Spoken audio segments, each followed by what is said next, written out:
नमस्कार दोस्तों, जय माता दी। दोस्तों स्वागत है आप सभी का हमारे YouTube चैनल में। दोस्तों आखिर पिछले जन्म में आप क्या थे यह जानना चाहते हैं तो वीडियो को अंत तक देखिएगा, क्योंकि आज आपको इसका जवाब मिलने वाला है और आपको इसका जवाब मिलेगा आपकी ही आदतों से। सच में आप भी हैरान रह जाएंगे। दोस्तों वीडियो को बिल्कुल अंत तक देखिए। अगर आपको वीडियो पसंद आए तो लाइक जरूर करिएगा और दोस्तों कमेंट बॉक्स में लिखिए जय माता रानी, ताकि दोस्तों माता रानी का आशीर्वाद आप पर सदैव बनी रहे। दोस्तों क्या आपको लगता है कि पिछले जन्म में भी आप थे? पिछले जन्म को लेकर क्या वाकई में आप जानना चाहते हैं? क्या आप पुनर्जन्म के सिद्धांत को आप मानते हैं? पिछला जन्म या पुनर्जन्म होता है या नहीं, इसके बारे में नीचे कमेंट बॉक्स में अपनी राय जरूर दीजिएगा कि इसके बारे में आपका क्या मत है। दोस्तों कई सवाल आपके मन में भी प्रत्येक व्यक्ति जैसा होगा।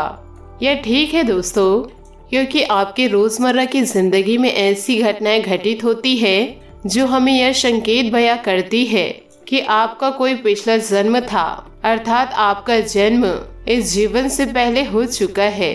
और इन्हें आपको पहचानना कैसे है, इसके लिए दोस्तों आपको वीडियो को अंत तक जरूर देखना होगा। पहला है दोस्तों अकथनीय आशंका या भय। दोस्तों वैसे चीजें आपको जो नुकसान पहुंचा सकती है उनसे डरना एक स्वाभाविक बात होती है। दोस्तों उदाहरण के लिए सांप, खतरनाक जानवर आदि। लेकिन आप कोई बेवजह की चीजें जैसे निश्चित रंग, संख्या, स्वाद एवं गंध से भी डरने लगते हैं, जिनसे एक आम इंसान को डर नहीं लगना चाहिए या उसका भय नहीं सताना चाहिए। तो दोस्तों यह साधारण बात नहीं हो सकती, गौर फरमाइएगा। इसके अलावा आपको अंधेरे, ऊंचाई या फिर पानी से डर लगता है, या किसी खास कपड़े या टोपी को पसंद या नापसंद आप करते हैं, तो यह पिछले जन्म का ही संकेत है। यह डर इस कदर होता है कि आपका जीवन भी माहौल हो जाता है। इस तरीके से आपको फोबिया हो गया है। इसका तार्किक जवाब आपको नहीं मिल पा रहा है तो समझ लीजिए कि आप पिछले जन्म में ऐसे इंसान थे जो अंधेरे से डरता था, ऊंचाई से डरता था या पानी से जिसे डर लगता था। तभी तो दोस्तों यह गुण आपके अंदर आ गए। दोस्तों अगला है किसी सपने का बार बार आना या बुरे सपने दिखना। अक्सर हम सपनों की दुनिया को नजरअंदाज करने की कोशिश करते हैं, लेकिन यह दुनिया भी अपने भीतर कई राज समेटे हुए होती है। यह हमसे बहुत कुछ कहना चाहती है, जिसे समझने के लिए हमें तैयार होना चाहिए। अगर आपको कोई सपना लगातार परेशान कर रहा है और आपको बुरे सपने बार बार आते हैं, तो हो सकता है दोस्तों यह आपको पिछले जन्म से कड़ी से जोड़ने के संकेत हो। अगर आपका सपना हमेशा जिस बिंदु से शुरू होता हो और वहीं पर बार बार आके टूटता है, तो दोस्तों 100% गारंटी है कि ये आपके पिछले जन्म से जुड़ा हुआ है। उसमें लिखी हुई कुछ हलचल, कुछ संकेत आपको समझने होंगे और आप अनुमान लगा पाएंगे कि आप के पिछले जन्म में क्या थे। और दोस्तों आपको बताना चाहूंगी कि व्यक्ति के अंत समय में उसे जो याद रह जाता है वैसे ही उसके आगे की गति हो जाती है। परिवार की चिंता अंत समय में ज्यादा होती है तो व्यक्ति घूम फिर कर उसी परिवार में आ जाता है। अगले जन्म में वह किसी का बेटा, बेटी या पोता, पोती बनकर वापस आ जाता है। दोस्तों हालांकि दोबारा जन्म के बाद भी जो उसकी मुख्य आदतें हैं वो वैसे रहती है। जब किसी भावना या इच्छा को लेकर व्यक्ति की मृत्यु होती है तो उस व्यक्ति का जन्म उस इच्छा को पूरा करने के लिए होती है। कोई विशेष तरह का गुण, अवगुण, बीमारी या चिन्ह जो बिना किसी प्रयास के आपके अंदर आ जाते हैं, वह पुनर्जन्म से ही संबंधित रखते हैं।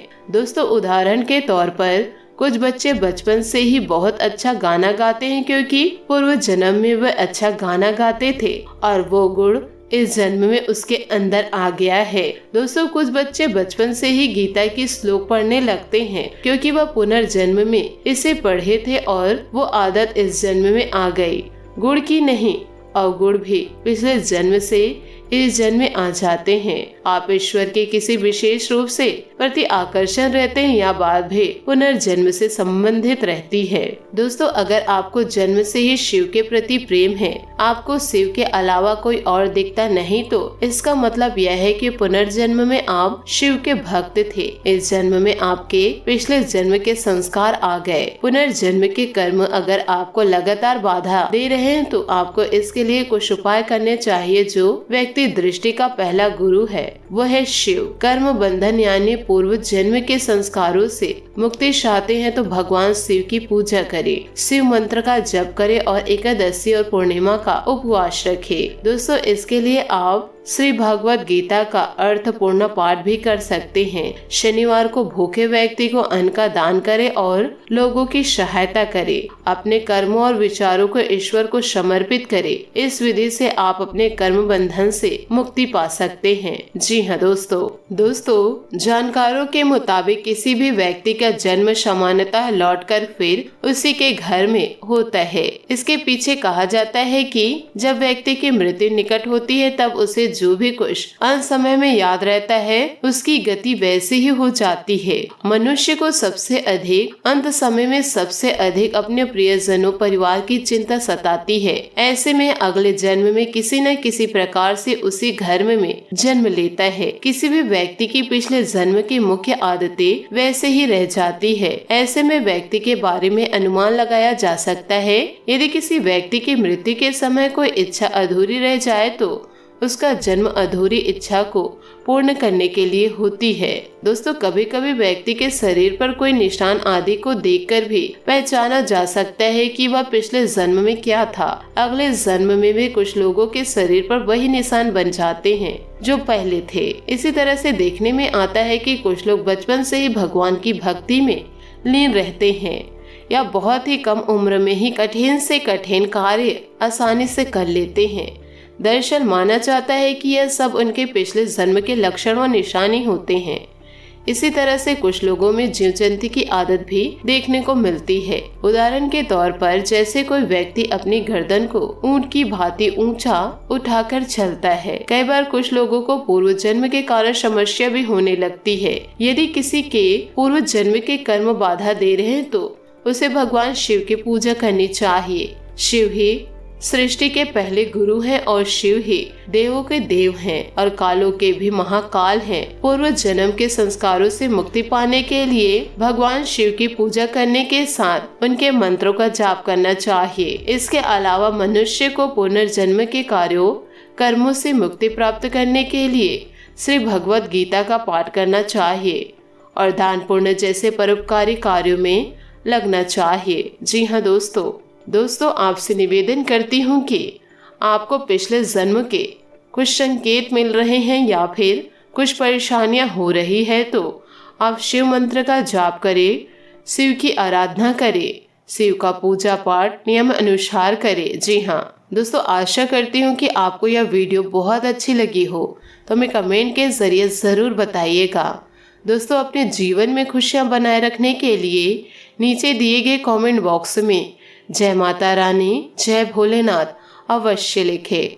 आपका दिन शुभ हो, मंगलमय हो।